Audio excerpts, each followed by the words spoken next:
Thanks to a science breakthrough, Donnie's now more see-through. Here's your spooky spot on the NECA Toys Teenage Mutant Ninja Turtles Universal Monsters. Donatello is the Invisible Man.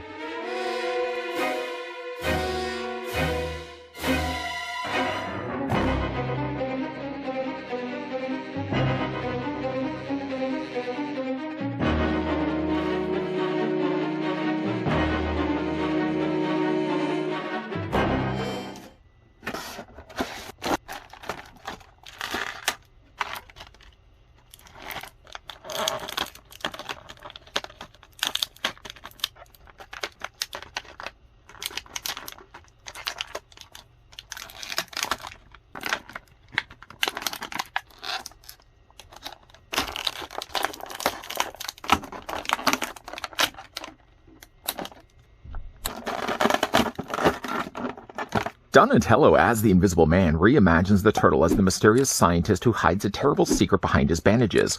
Explore descent into insanity with many included accessories. Interchangeable heads, hands, and feet, including invisible hands and feet, microscope, bow staff, TGRI journal, glass, and hats. I am convinced that Donatello is hiding something. I can see right through him. Before we get a closer look, a spooky spot look at the Donatello as the Invisible Man, I'd like to first thank the folks over at NECA Toys that did provide the sample we could have a look at. Donatello, as well as all the rest of the Universal Monster TMNT figures, are currently available. The only one I still have yet to pick up is the Casey Jones as the Phantom of the Opera. Donatello, though, stands 6 inches in height, or the figure is going to be about 15.5 centimeters tall. Perhaps some comparisons of no particular order. Here's what the figure looks like with the Quasimodo Leonardo. Here's what the figure also as well looks like with the Frankenstein's monster Raphael. Off to the side, here's what he also looks like with the mummy Michelangelo. Here's what the figure also as well looks like with the Van Helsing. I had a hard time getting that one out. Van Helsing Splinter. And as well, we also had looked at April O'Neil as the Bride of Frankenstein. The thing again, the only one I'm really again missing from this, we have yet to really get ourselves a Shredder, but we have also gotten ourselves a Casey Jones as Phantom of the Opera. Still a figure that has eluded me that I hope to pick up sometime soon. Donnie does quite well for himself for accessories. First, the figure comes included with the TGRI journal. Normally, that would have stood for Techno-Cosmic Research Institute, but I'm pretty sure by the period time in which the Invisible Man would have been around for, I don't know if the term techno would have been really used back then, or even for that matter, cosmic. So I'm sure TGRI means something different back then. But it's a journal book. It doesn't actually open up, but it does have at least the nice outlined areas of where the pages will be. So in a way, it does actually look like you'd be able to open this up and flip through many of his entries. This does store into his hand. I mean, he does have gripping hands for the job. So of course, I've already taken the liberty of swapping out those hands. Technically, though, the figure, when you got him out of the box, does get these gripping hands. But for all the things that he actually comes included with, I immediately popped these out from the sockets of the forearms. I divorced them all together, and I moved them to the side. With the hands now swapped in, these gripping hands would be more than enough to hold the journal book. And at least with the plastic being soft enough, you can pry the fingers away from the palm and get the book actually into his hand. I myself will probably end up displaying Donatello, I think, with the book, because I just think it looks really good. And obviously, as well, being the fact that he's a scientist, I think it would probably make most sense that he'd be writing in his logbook things that he's made mistakes of, and certainly the biggest mistake being the one that he turns invisible. But I think it's a really nice touch, the fact that they included the journal book. And while he is, though, pondering what pages he's going to be writing into, the other accessories that the figure comes included with, something really quite small. He comes with a tiny little, I don't know if it would be it wouldn't necessarily be a beaker, but sort of more like a little glass dish. It also has as well, it looks to be like a spoon, something that he'd be able to stir around his concoctions. Careful though with this, while this is obviously still glued and attached in place, very likely I'm sure it could be, because it's clear plastic and all, to be breaking. So just want to be careful with that. The figure as well comes included with a bow staff. I wouldn't be able to tell you necessarily if this is a bow staff we have gotten before with Donatello, but judging by the way it's been wrapped, usually Donatello's wrappings are kind of more centric to the center.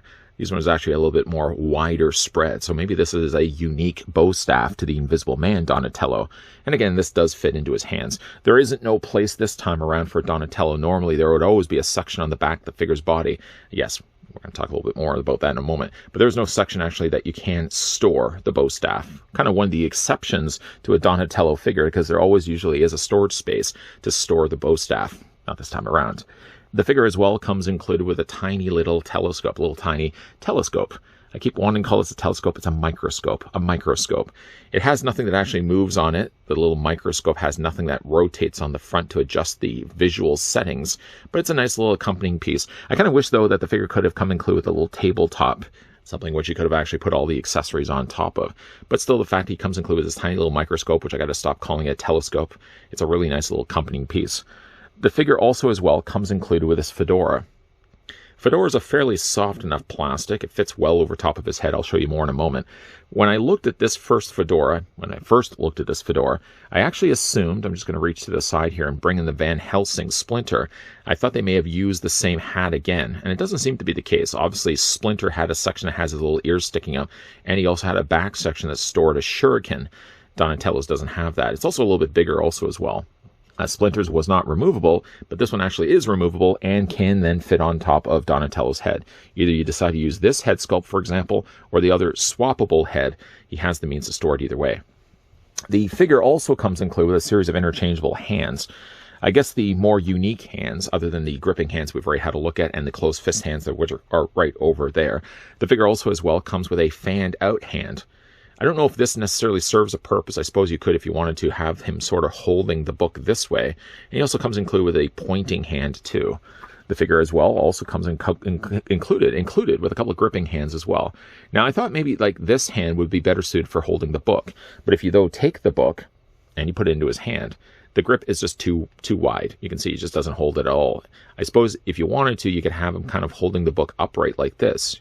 But you know that's going to fall the moment you start to move the figure. I suppose, if anything, it's probably most designed for probably holding the glass.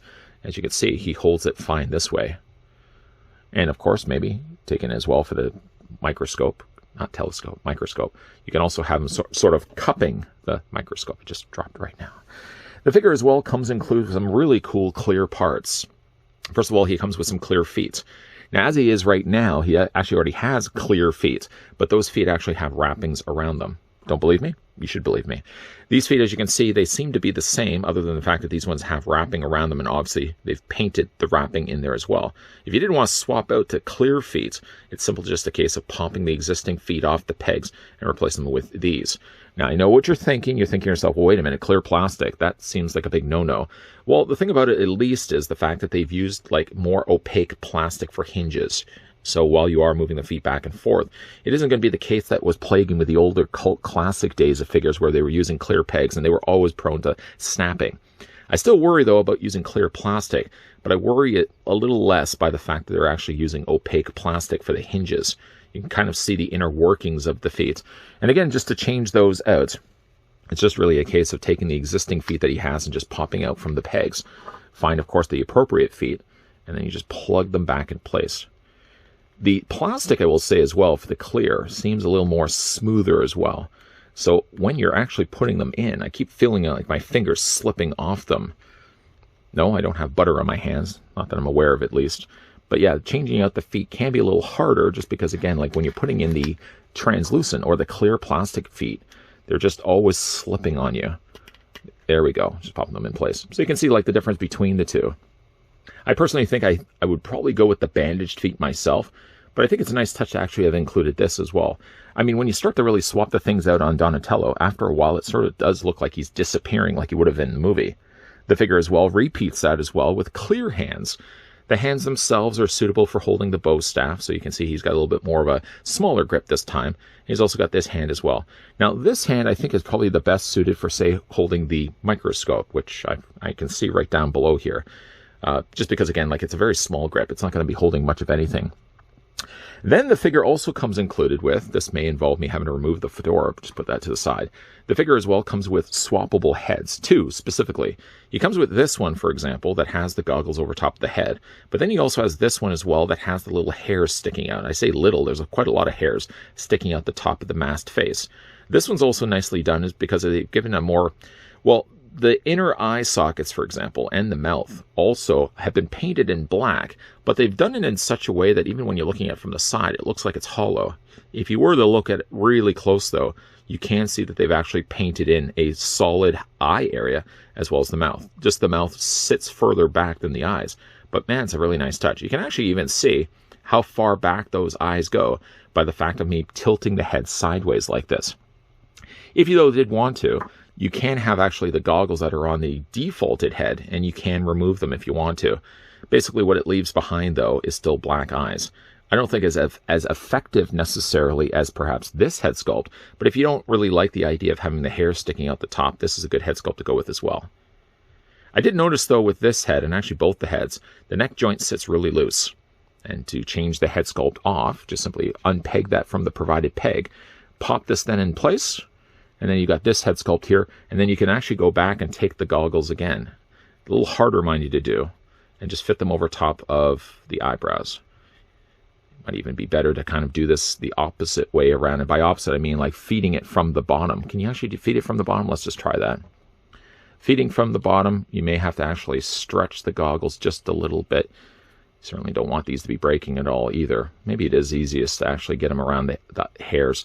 At the end of it, I might just end up displaying the figure with the goggles on the defaulted head anyways, but I did, though, want to do, for the sake of this review, obviously show you guys what the goggles look like on his head.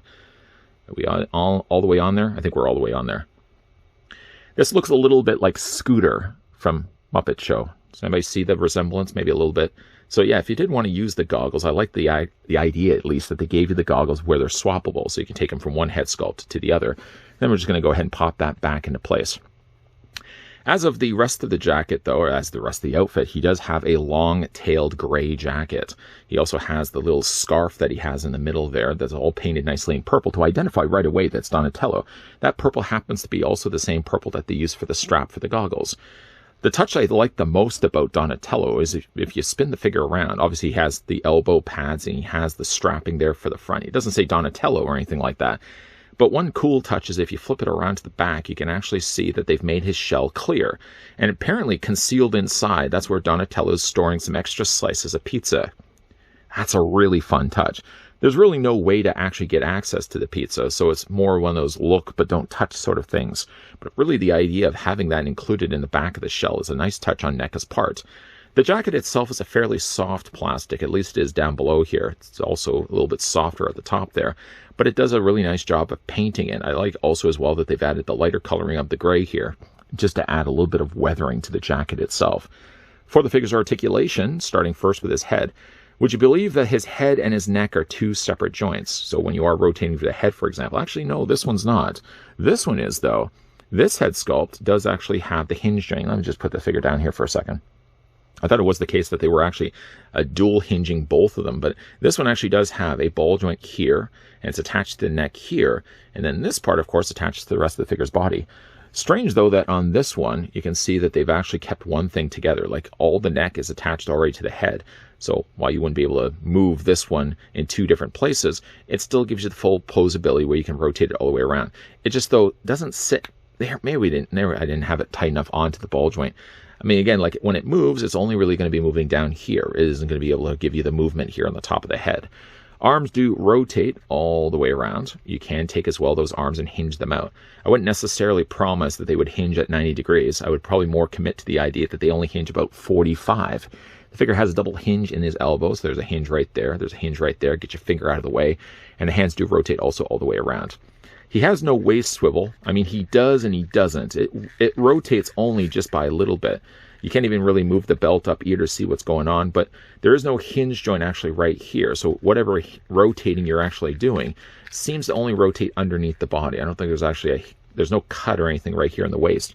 The legs do split, but they only split so far. You take the legs and move forward. You can move them back. There is a bend at the knee. You can rotate the lower leg. You can actually rotate these. Normally you wouldn't be able to, but just because of the way they attach to the bottom of the cuff of the leg, you can rotate the feet back and forth this way. Up and down also as well on the ankles. Again, like I really like the look of this. I don't know if I would necessarily say that Donatello is my favorite of what we've gotten here from the Teenage Mutant Ninja Turtles Universal Monster line. I would almost even still say my favorite might be Leonardo, just because, again, I really like the idea that he had the storage shell where he could actually keep all the stuff inside.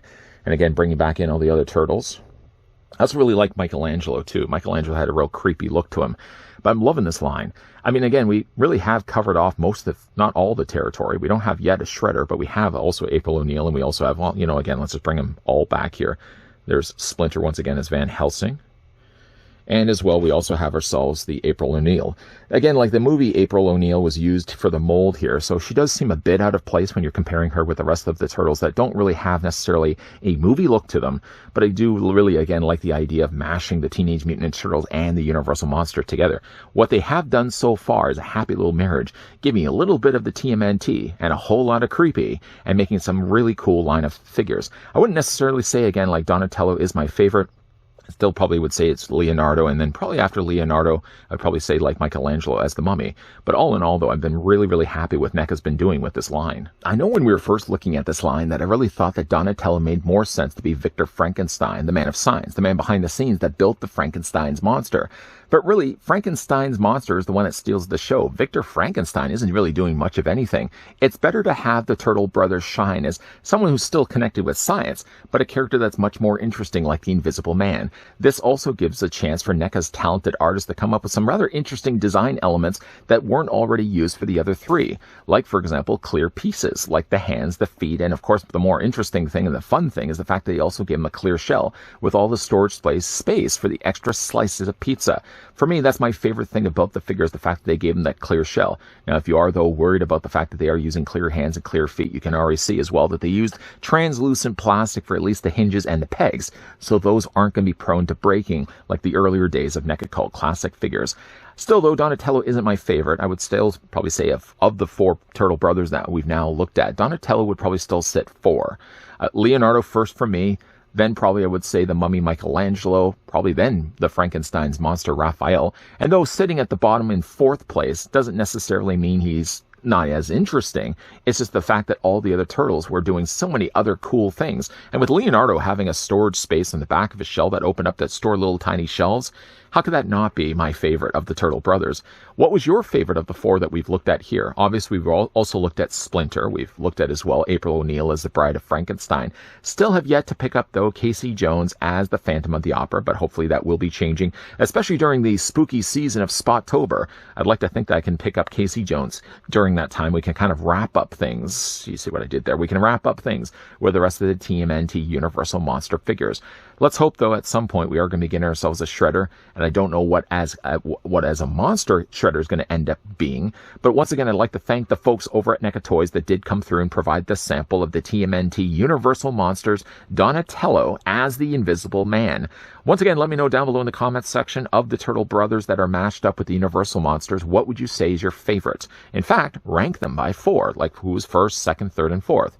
Let me know down below in the comment section. Also, as well, if you guys enjoyed this video, I want to hit with a like. If you guys are loving the content you guys are seeing, and you're on board still, more spooky spots, yes, will be coming your way. So make sure you're not missing out on any of that by hitting yes to subscribe, by hitting the bell notification, but as well, keeping your ghoulish peepers peeled to this channel. As always, guys, thanks for watching. See you guys next time.